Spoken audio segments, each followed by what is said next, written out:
There are two issues which I think are uh, important about the Rwanda judgment this morning. The first is the clarity of the judgment, based on the UNHCR statements, which weren't properly taken into account earlier.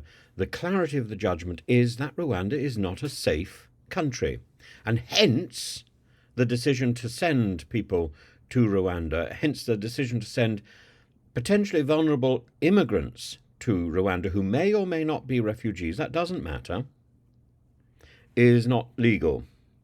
If they were deported to France, a safe country, that would not be a legal problem. I think it might be a moral problem because we still haven't answered the issue about not shouldering our responsibility to look after those migrants who come to our country imploring Britain to keep them safe, who come to our country begging for sanctuary.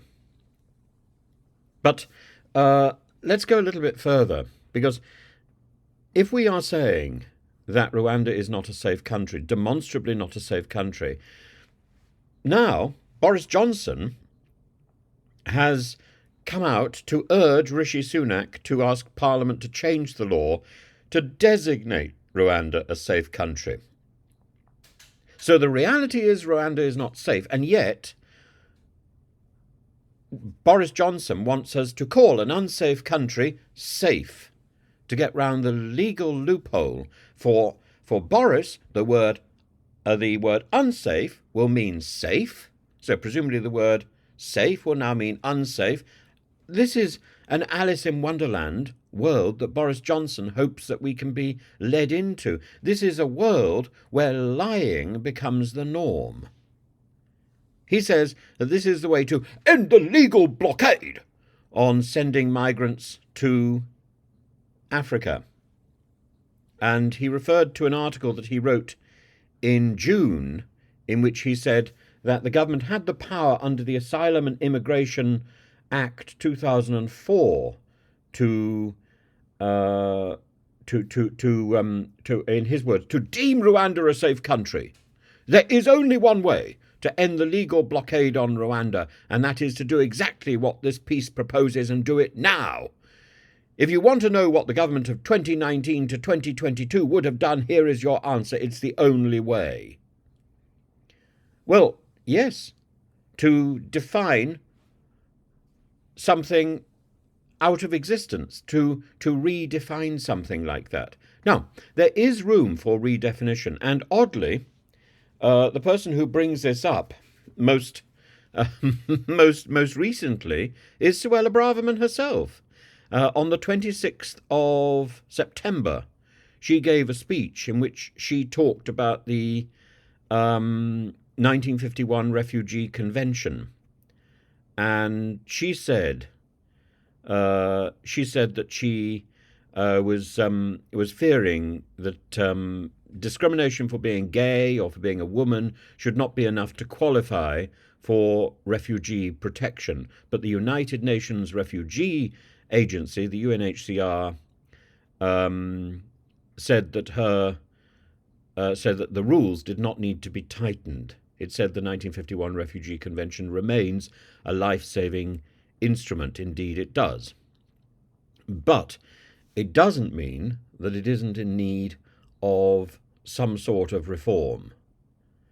And the UNHCR said the need is not for reform or more restrictive interpretation, but for stronger and more consistent application of the Convention and its underlying principle of responsibility sharing. In other words, the UNHCR recognizes the need to revisit this convention and make it appropriate for the 21st century. So yes, it may not be going in the direction that Suella Braverman wants, but both Suella Braverman, who was then Home Secretary, and the UNHCR recognise that the 1951 Refugee Convention is not quite doing today what it was set up to do last century. And and of course, there is no question in my mind that people who are at risk of persecution on the basis of their sexual orientation or gender, I think, have every right to seek safety and protection in another country. That is that the one thing that Suella Braverman brings up that she says needs changing is the one thing that I would say absolutely does not need changing. In fact, if anything, it needs reinforcing. But that is the point. Now, I think also the idea of defining who merits refugee status, and how they can best be processed. That is something that I think an examination of the 1951 Refugee Convention could do very well, and a good Home Secretary or a good Foreign Secretary. We've now got Cleverly and Cameron could well call, or should call, for an international conference to look at this issue, because this issue is going to get worse and worse and worse as the years pile on. If it's not addressed now, it might be addressed by the next Labour government. Or, of course, it might be addressed by another nation who will call this conference. But it will happen, and we can either be at the front of this debate, or we can be tagging along behind.